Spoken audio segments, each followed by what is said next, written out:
गया क्लास 10 की खत्म हूँ। मैं विकसित भारत 2047 के बारे में अपने विचार व्यक्त करना चाहूँगी।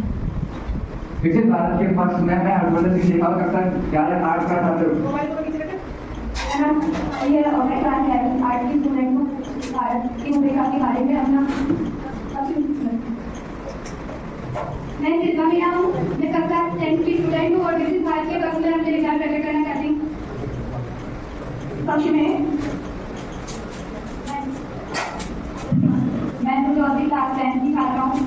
मैं विकसित भारत 2047 पर दिवस पर अपने विचार व्यक्त करना चाहती हूँ। मेरा नाम विनीता सैनी है। मैं क्लास 12 की स्टूडेंट हूँ। मैं विपक्ष में अपने तर्क प्रस्तुत करूंगी। मेरा नाम वरुण मणि कक्षा 11 की छात्रा हूँ। विपक्ष में मेरा नाम अरुण सिंह है। मैं क्लास 12 का आज का छात्र हूँ। मैं भारत विकसित विकास पक्ष में हूँ।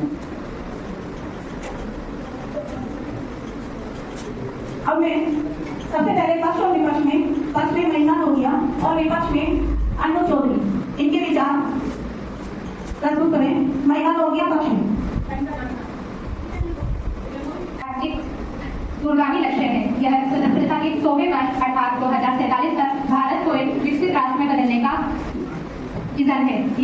इसमें विकास के विभिन्न पहलुओं को शामिल किया गया है, जैसे कि आर्थिक विकास, पर्यावरणीय स्थिरता, सामाजिक प्रगति और सुशासन, ताकि 2047 तक भारत को एक विकसित राष्ट्र बनाया जा सके।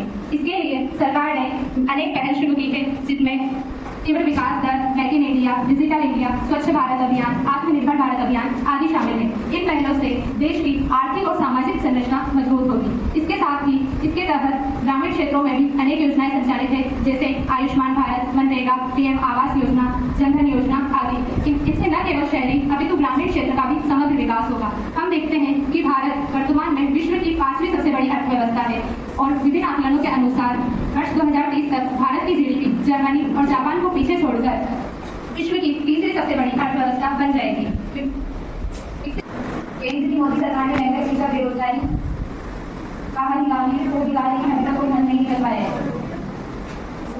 कांग्रेस अध्यक्ष ने पिछले 5 सालों में किसानों को 1 करोड़ लाख रुपए से ज्यादा पैसे लौटाए, लेकिन अभी तक किसानों को नहीं मिले हैं। अब आप बताइए कि हमारी समस्याएं कैसे हल होगी। भारत 2047 तक विकसित बन पाएगा। इसकी वजह है कि 70 साल में केवल 12 देश ही मध्य आय से ऊंची इनकम वाले विकसित देश बन पाए हैं और सरकार तो हर मोर्चे पर विफल हो रही है। सरकार ने महंगाई भी दोगुनी कर ली है। आप बताइए करीब 2 खाना कैसे खाएंगे। सरकार ने किसानों की आमदनी दोगुनी करने का वादा किया था, लेकिन वह अभी तक वादा ही है। किसानों की आमदनी दोगुनी नहीं की गई है। केंद्र की मोदी सरकार ने महंगाई, शिक्षा, बेरोजगारी बाहर निकालने को भी कहा, लेकिन अभी तक कोई हल नहीं कर पाया है।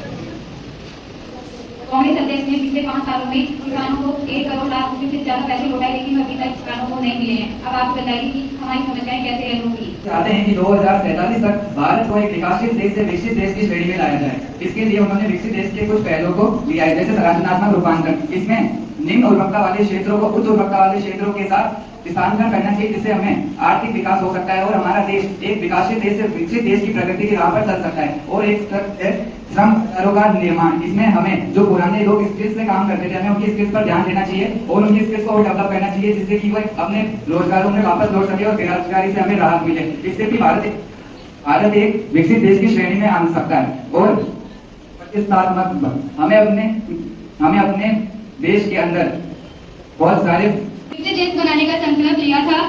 विकसित भारत के लक्ष्य को 2047 में भारत की स्वतंत्रता की शताब्दी तक हासिल करना है। भारत अगर 2047 तक उच्च आय वाले वर्ग देशों में शामिल हो जाता है, तभी वह विकसित देश का दर्जा हासिल कर लेगा। भारत की जनसंख्या की इस अवधि के अधिकांश समय तक बढ़ेगी, क्योंकि इसका आकार केवल वर्ष 2025 में स्थिर होने का अनुमान लगाता है। प्रदान किया है, जिसके तहत लोकसभा और विधानसभाएं 5 वर्षों के लिए चुनी जाती है। जिसके तहत लोकसभा और विधानसभाएं 5 वर्षों के लिए चुनी जाती है, लेकिन एक साथ चुनाव कराने के मुद्दे पर हमारा संविधान मौन है। संविधान में कई ऐसे प्रावधान हैं जो इस विचार के बिल्कुल विपरीत दिखाई देती है। मसलन अनुच्छेद 2 के तहत संसद द्वारा किसी नए राज्य को भारतीय संघ में और अनुच्छेद 174 के लोकसभा को 5 वर्ष से पहले आज की विकासशील भारत के लिए बहुत अच्छे हैं, क्योंकि आज जो भ्रष्टाचार होते हैं, जो इलेक्शन में नेताओं के द्वारा किए जाते हैं, उनमें पैसे बहुत ज्यादा लगते हैं। और जो आचार संहिता लगती है, जो शिक्षित वर्ग विद्यालय वर्ग किए जाते हैं और प्रशासनिक सैनिकों की नियुक्ति, सैनिक बलों की नियुक्ति की जाती है, उसमें बहुत ही ज्यादा नुकसान होता है। अगर एक राष्ट्र एक चुनाव होगा तो उसमें शिक्षित वर्ग भी नुकसान नहीं होगा और सैनिक बलों की अच्छी सरकार नहीं पाएगी और सरकार की योजनाएं भी नियमित